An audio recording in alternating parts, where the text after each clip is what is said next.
ಅಸ್ಸಲಾಮಲೈಕುಮ್. Hi ನನ್ನ sweet family, ಹೇಗಿದ್ದೀರಾ? ಅಲ್ಹಮ್ದುಲಿಲ್ಲ, ನಾನು ಚೆನ್ನಾಗಿದ್ದೀನಿ. ನೀವು ಚೆನ್ನಾಗಿದ್ದೀರಾ ಅಂತ ಅಂದ್ಕೊಳ್ತೀನಿ. ಆಗಲೂ ಚೆನ್ನಾಗಿರಿ, ಖುಷಿಯಾಗಿರಿ. ಇವತ್ತು ಶುಕ್ರವಾರ, ಸೊ ಎಲ್ಲರಿಗೂ ಜುಮ್ಮಾ ಮುಬಾರಕ್.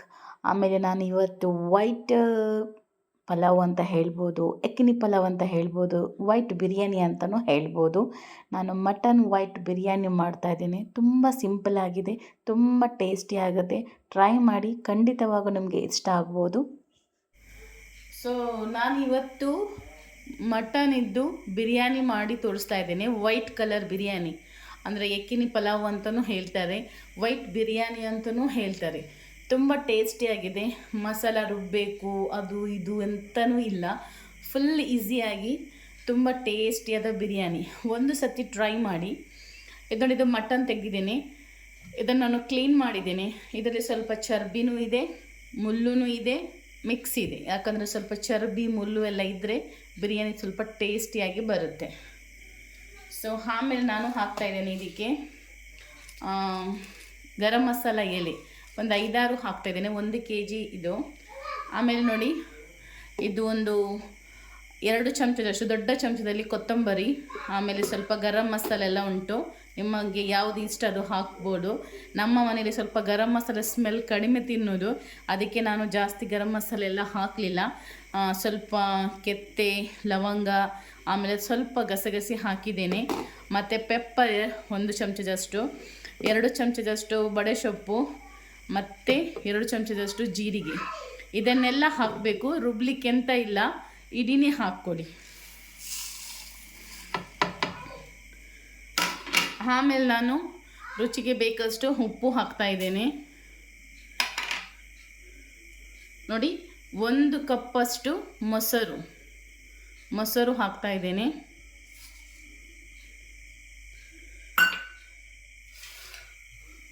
ಆಮೇಲೆ ಕಾಯಿ ಮೆಣಸು, ನಿಮಗೆ ಸ್ವಲ್ಪ ಖಾರ ಬೇಕಂದರೆ ಸ್ವಲ್ಪ ಜಾಸ್ತಿನೇ ಕಾಯಿ ಮೆಣಸು ಹಾಕ್ಕೊಳ್ಳಿ. ನಮಗೆ ಸ್ವಲ್ಪ ಖಾರ ಜಾಸ್ತಿ, ನನ್ನ ಹಸ್ಬೆಂಡಿಗೆ ಸ್ವಲ್ಪ ಕಾಯಿ ಮೆಣಸು ಜಾಸ್ತಿ ಹಾಕಿದ್ದೀನಿ. ಮತ್ತು 1 ತುಂಡಷ್ಟು ಶುಂಠಿ ಸ್ವಲ್ಪ ಗುದ್ದಿ, ಆಮೇಲೆ ಬೆಳ್ಳುಳ್ಳಿ ಸ್ವಲ್ಪ ಗುದ್ದಿ, ಬೇಕಾದರೆ ನೀವು ಪೇಸ್ಟ್ ಹಾಕ್ಕೊಳ್ಳಿ, ನಾನು ಗುದ್ದಿ ಹಾಕ್ತಾ ಇದ್ದೇನೆ. ಆಮೇಲೆ ಕೊತ್ತಂಬರಿ ಸೊಪ್ಪು, ಇದನ್ನೆಲ್ಲ ಹಾಕ್ಕೊಳ್ಳಿ. ಎಲ್ಲವನ್ನು ಮಿಕ್ಸ್ ಆಗಲಿ. ಇದಕ್ಕೆ ನಾನು ನೀರು ಹಾಕ್ತಾ ಇದ್ದೀನಿ. ಒಬ್ಬೊಬ್ಬರಿಗೆ ಗೊತ್ತಿರ್ಬೋದು, ತುಂಬ ಜನರಿಗೆ ನಾವು ಈಗ ಪಲಾವ್ ಬಿರಿಯಾನಿ ಏನಾದರೂ ಹಾಕಿದರೆ ಮಕ್ಕಳಿಗೆ ಗರಂ ಮಸಾಲ ಅಥವಾ ಏನಾದರೂ ಸಿಕ್ಕಿದರೆ ಮಕ್ಕಳು ತಿನ್ನೋದಿಲ್ಲ. ಸೊ ಅಂಥವರಿಗೆ ಬೆಸ್ಟ್ ಅಂತ ಹೇಳ್ತೇನೆ. ಈ ಥರ ರೆಸಿಪಿ ಮಾಡಿಕೊಡಿ, ನಿಮ್ಮ ಮಕ್ಕಳಿಗೆ ಖಂಡಿತವಾಗಿ ಇಷ್ಟಪಟ್ಟು ತಿಂತಾರೆ, ತುಂಬ ಟೇಸ್ಟಿ ಆಗುತ್ತೆ. ಇದನ್ನು ನಾನು ಒಳ್ಳೆಯಿಂದ ಮಿಕ್ಸ್ ಮಾಡಿ ಸಿಟಿ ಮಾಡಲಿಕ್ಕೆ ಇಡ್ತಾ ಇದ್ದೀನಿ. ಅಂದರೆ ನೀರು ನೀವು ತುಂಬ ಹಾಕಬೇಡಿ, ತುಂಬ ಹಾಕಿದರೆ ಏನು ಪ್ರಾಬ್ಲಮ್ ಇಲ್ಲ, ಅದು ನಾವು ರೈಸಿಗೆ ಯೂಸ್ ಮಾಡ್ತೀನಿ. ಸೊ ಇದು ನಾನು ಒಂದು 4-5 ಸಿಟಿ ಮಾಡ್ತೇನೆ. ಮಟನ್ ಒಳ್ಳೆಯಿಂದ ಬೇಯಬೇಕು. ಇದು ನೋಡಿ, ಈಗ ನಾನು ಒಂದು 7 ಸಿಟಿ ಮಾಡಿದ್ದೇನೆ. ನೋಡುವ ಪರ್ಫೆಕ್ಟಾಗಿ ಬೆಂದಿದೆಯಾ ಅಂತ ಹೇಳಿ. ನೋಡ್ತಾ ಇದ್ದೀರಲ್ವಾ, ತುಂಬ ಕಾಯಿ ಮೆಣಸು ಎಲ್ಲ ಸ್ಮೂತಾಗಿದೆ.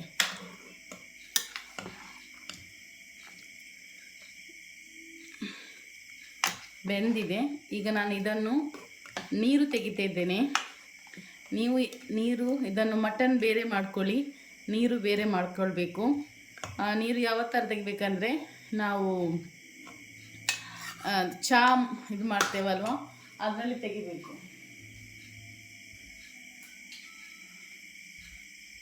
ಸೊ ನಾನು ಇದರಲ್ಲಿ ತೆಗಿತಾ ಇದ್ದೇನೆ ನೀರು. ಚಪ್ಪೆದ ನಂತರ ತೆಗೀರಿ, ಇಲ್ಲದ್ರದ್ದು ಇದಾಗುತ್ತೆ. ಇದು ಮಟನ್ ಚೇಂಜ್ ಮಾಡಿದ್ದೇನೆ ನಾನು, ಸ್ವಲ್ಪ ಇದೆ, ಪರವಾಗಿಲ್ಲ, ಜಾಸ್ತಿ ಇಲ್ಲ, ಎಲ್ಲ ತೆಗೆದಿದ್ದೇನೆ. ಅದು ಮತ್ತು ತೆಗೆಯುವಾಗ ಸ್ವಲ್ಪ ಒಂದೊಂದು ಪೀಸಾಗಿ ತೆಗೀರಿ, ಆವಾಗ ಕ್ಲೀನಾಗಿ ಬರುತ್ತೆ.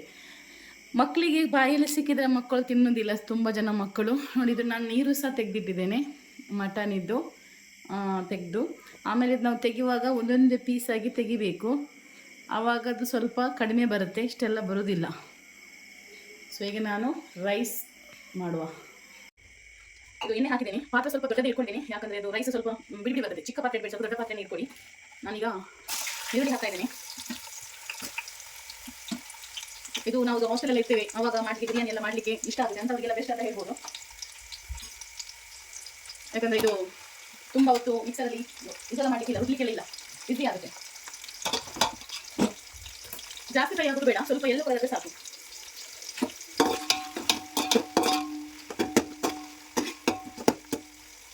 ಆಮೇಲೆ ನಾನು ಪುನಃ 2 ಕಾಯಿ ಮೆಣಸು ಹಾಕ್ತೇನೆ. ನಿಮಗೆ ಖಾರ ಇದ್ರೆ ಮಾತ್ರ ಹಾಕಿ, ಇಲ್ಲಾಂದ್ರೆ ಬೇಡ. ಜಾಸ್ತಿ ಇಷ್ಟ ಇದ್ರೆ ಒಳ್ಳೆಂಗೆ ಫ್ರೈ ಆಗಿ ಸ್ವಲ್ಪ ಎಲ್ಲೋ ಕಲರ್ ಸಾಕಾಗುತ್ತೆ.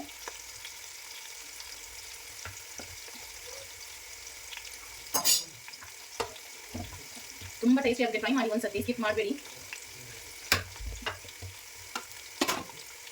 ನೋಡಿ ಇಷ್ಟು ಕಲರ್ ಬಂದರೆ ಸಾಕು. ಆಮೇಲೆ ನಾನು ಮಟನ್ ಹಾಕ್ತಾ ಇದ್ದೇನೆ, ಯಾಕಂದರೆ ಮಟನ್ ಆಲ್ರೆಡಿ ಬೆಂದಿದೆ. ಸ್ವಲ್ಪ ಎಣ್ಣೆಯಲ್ಲಿ ಫ್ರೈ ಮಾಡಬೇಕು ಅಷ್ಟೇ.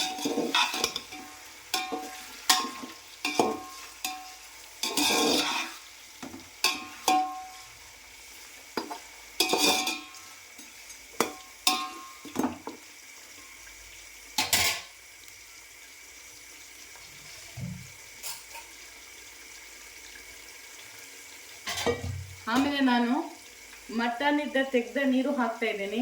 1 ಗ್ಲಾಸ್ ಅಕ್ಕಿಗೆ 2 ಗ್ಲಾಸ್ ನೀರು ಹಾಕಿ, ನನಗೆ ಇದು ಪರ್ಫೆಕ್ಟ್ ನೀರಿದೆ. ನಾನು 3 ಗ್ಲಾಸ್ ಅಕ್ಕಿ ಹಾಕ್ತಾ ಇದ್ದೇನೆ. ಸೊ ನಾನು ಮಟನ್ ಮಾಡಿದ ನೀರೇ ಹಾಕ್ತಾ ಇದ್ದೇನೆ.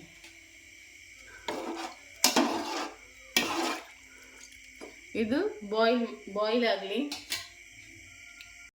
ನೋಡಿ, ನಾನು ಇದು ಡಿ ಮಾರ್ಟಿಂದ ತಂದದ್ದು ಬಿರಿಯಾನಿ ರೈಸ್. ಎಲ್ಲ ಅಂಗಡಿಯಲ್ಲಿ ಸಿಗುತ್ತೆ ನಾರ್ಮಲಾಗಿ, ಅದನ್ನು ನಾನು ಹಾಕ್ತಾ ಇದ್ದೇನೆ.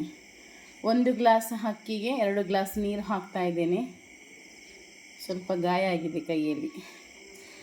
ಆಮೇಲೆ ನಾನು 3 ಗ್ಲಾಸ್ ಅಕ್ಕಿ ತಗೊಂಡಿದ್ದೇನೆ. ಸೊ ಹಾಗಾಗಿ 6 ಗ್ಲಾಸ್ ನೀರು ಹಾಕ್ತಾ ಇದ್ದೇನೆ. ನಿಮಗೆ ನೀರು ಮಟನಲ್ಲಿ ಕಡಿಮೆ ಇದ್ದರೆ ನಾರ್ಮಲ್ ನೀರು ಸಹ ಹಾಕಿ, ಮಟನ್ ನೀರು ಎಷ್ಟುಂಟು ಅಷ್ಟು ಹಾಕ್ಕೊಳ್ಳಿ. ಆಮೇಲೆ ನಾರ್ಮಲ್ ನೀರು ಹಾಕ್ಕೊಳ್ಳಿ. ಇದು ನಾನು ಒಳ್ಳೆ ವಾಶ್ ಮಾಡ್ತೇನೆ. ಬೇಕಾದರೆ ಒಂದು ಅರ್ಧ ಗಂಟೆ ನೆನೆಸಿಡ್ಬೋದು. ನಾನು ನೆನೆಸಿಡ್ತಾ ಇಲ್ಲ, ನೀರು ಬಾಯ್ಲ್ ಆಗುವ ತನಕ ನೆನೆಸಿಡ್ತೇನೆ ಅಷ್ಟೇ, ಆಮೇಲೆ ಇಲ್ಲ. ನೋಡಿ, ನೀರು ಬಾಯ್ಲ್ ಬರ್ತಾ ಇದೆ.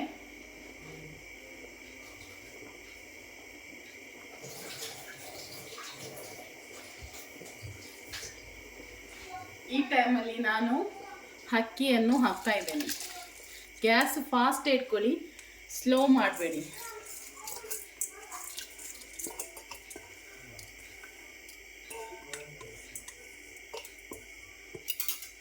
ಆಮೇಲೆ ಉಪ್ಪು ಸಹ ಹಾಕ್ತಾ ಇದ್ದೇನೆ, ರುಚಿಗೆ ಬೇಕಷ್ಟು. ನಿಮಗೆ ಎಷ್ಟು ಬೇಕು ಅಷ್ಟು ಉಪ್ಪು ಹಾಕ್ಕೊಳ್ಳಿ.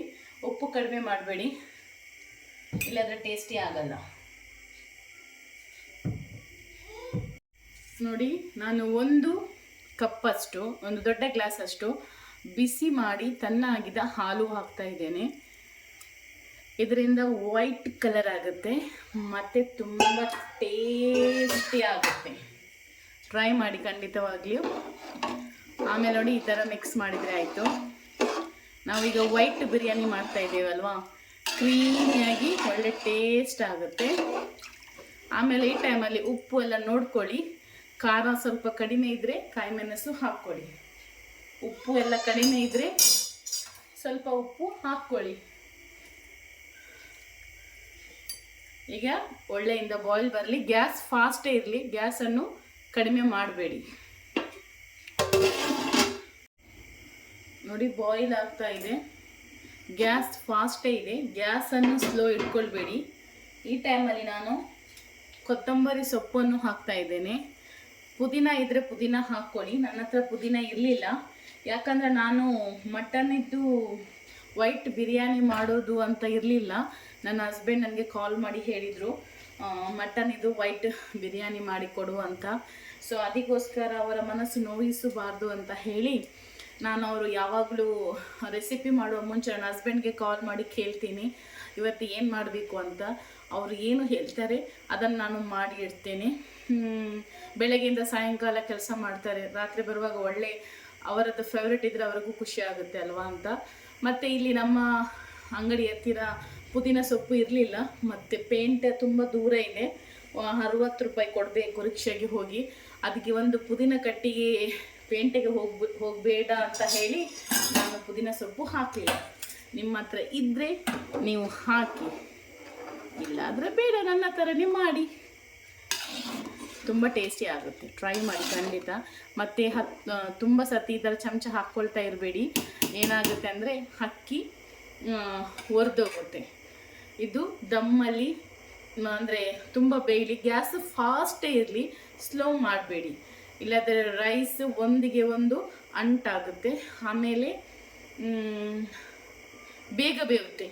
ಅದಕ್ಕೆ ನಮಗೆ ಬೇಯಲಿಕ್ಕೆ ಇಲ್ಲ, ಒಂದು ಮುಕ್ಕಾಲು ಅಂಶ ಬೆಂದರೆ ಸಾಕು. ಆಮೇಲೆ ನಾವು ದಮ್ಮಲ್ಲಿಡಬೇಕು, ಅದಕ್ಕೋಸ್ಕರ ಅಷ್ಟೇ ಬೇಯಲಿ. ಖಾರ ಎಲ್ಲ ನೋಡ್ಕೊಳ್ಳಿ.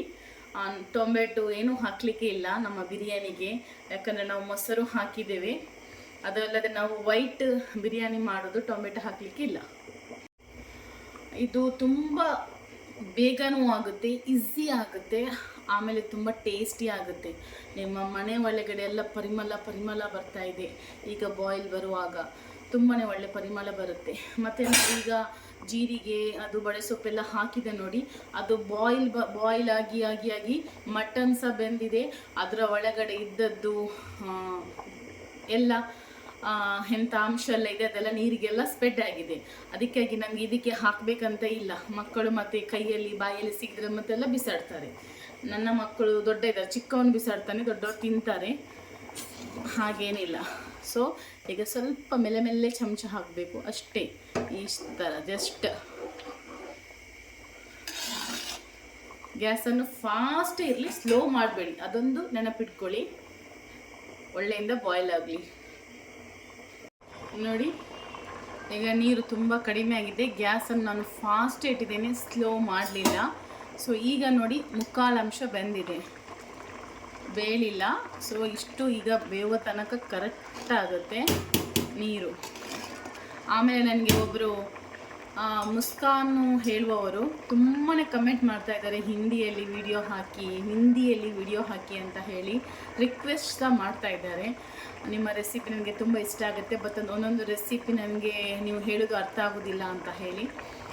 ಸೊ ನಾನು ಏನು ಮಾಡಬೇಕಂತ ಗೊತ್ತಿಲ್ಲ, ಯಾಕಂದರೆ ನಾನು ಕನ್ನಡದಲ್ಲಿ ಮಾಡೋದಲ್ವಾ, ಹಿಂದಿಯಲ್ಲಿ ಹೇಗೆ ಥರ ಮಾಡೋದು ಅಂತ ಒಂದೊಂದು ವಿಡಿಯೋ ಹಿಂದಿಯಲ್ಲಿ ಮಾಡಬೇಕು ಅಂತ ಇದ್ದೇನೆ.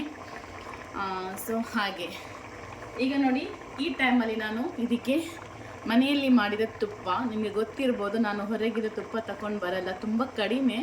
ಸೊ ಈ ತುಪ್ಪವನ್ನು ನಾನು ಹಾಕ್ತಾಯಿದ್ದೇನೆ. ಇದರಿಂದ ರೈಸ್ ತುಂಬ ಬಿಡುವಂತಹ ಆಗುತ್ತೆ, ಒಂದಿಗೆ ಒಂದು ಅಂಟಾಗಲ್ಲ. ಮತ್ತೊಂದು ಅಂದರೆ ತುಂಬ ಟೇಸ್ಟಿಯಾಗಿ ಬರುತ್ತೆ, ಯಾಕಂದರೆ ನಾವು ಇದಕ್ಕೆ ಹಾಲು ಹಾಕಿದ್ದೇವಲ್ವ, ಕ್ರೀಮಿಯಾಗಿ ಸ್ವಲ್ಪ ಒಳ್ಳೆ, ತುಂಬ ದೊಡ್ಡ 5 ಸ್ಟಾರ್ ಹೋಟೆಲಲ್ಲಿ ನಾವು ಊಟ ಮಾಡ್ತಾರ ಆಗುತ್ತೆ. ಬಟ್ ನೀರು ಕರೆಕ್ಟಾಗಿ ಹಾಕಿ, ಇಲ್ಲಾಂದರೆ ತುಂಬ ಒಳ್ಳೆ ಬೆಂದರೆ ಅಷ್ಟು ಒಳ್ಳೆಯದಾಗೋದಿಲ್ಲ. ನೀರು ಸ್ವಲ್ಪ ಕಡಿಮೆ ಹಾಕಿದ್ರೂ ಪರವಾಗಿಲ್ಲ, ಸ್ವಲ್ಪ ದಮ್ಮು ಜಾಸ್ತಿ ಆಗಿ ಇಟ್ಕೊಳ್ಳಿ, ಆವಾಗ ಕರೆಕ್ಟಾಗಿ ಬೇಯುತ್ತೆ. ನಿಮಗೆ ನೀರು ಗೊತ್ತಾಗಲಿಲ್ಲ ಅಂದರೆ ನೋಡಿ, ಈಗ ನಾನು ತುಪ್ಪ ಹಾಕ್ತಾ ಇದ್ದೇನೆ.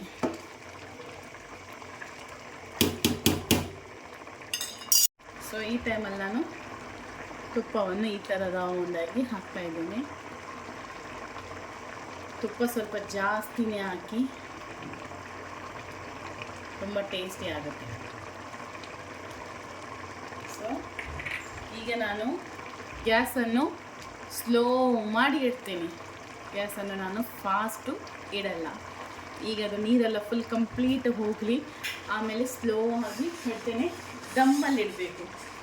ನೀವು ನೋಡಬೇಕು, ಈಗ ಈ ಥರ ಕೆಳಗಡೆ ನೀರು ಕಡಿಮೆ ಆಗ್ತಾಯಿದೆ. ಸೊ ಹಾಗೆ ಈಗ ಚಮಚ ಎಲ್ಲ ಜಾಸ್ತಿ ಹಾಕಬೇಡಿ, ಇಲ್ಲಾದರೆ ಅಕ್ಕಿ ಒಡೆದೋಗುತ್ತೆ. ಈಗ ನಾನು ದಮ್ಮಲ್ಲಿ ಇಟ್ಟು ಬಿಡ್ತೇನೆ. ಈ ಟೈಮಲ್ಲಿ ನಾನು ದಮ್ಮಲ್ಲಿ ಇಡ್ತಾ ಇದ್ದೇನೆ. ಗ್ಯಾಸನ್ನು ಸ್ಲೋ ಆಗಿ ದಮ್ಮಿಗೆ ಇಟ್ಟು ಬಿಡ್ತೇನೆ. ಈ ಥರ ಬಾಯಿಯನ್ನು ಬಂದು ಮಾಡಿ ಒಂದು 10-15 ನಿಮಿಷ, ಯಾಕಂದರೆ ಮುಕ್ಕಾಲಂಶ ರೈಸ್ ಬೆಂದಿದೆ, ಖಾಲಿ ಒಂದು ಕಾಲಂಶ ಬೇಯಬೇಕು. ಅದು ಕಾಲಂಶಗೋಸ್ಕರ ಒಂದು 10-15 ನಿಮಿಷ ಗ್ಯಾಸನ್ನು ಸ್ಲೋ ಆಗಿ ಇಟ್ಟು ಬಿಡ್ತೇನೆ. ಆಮೇಲೆ ನಿಮಗೆ ತೋರಿಸ್ತೇನೆ.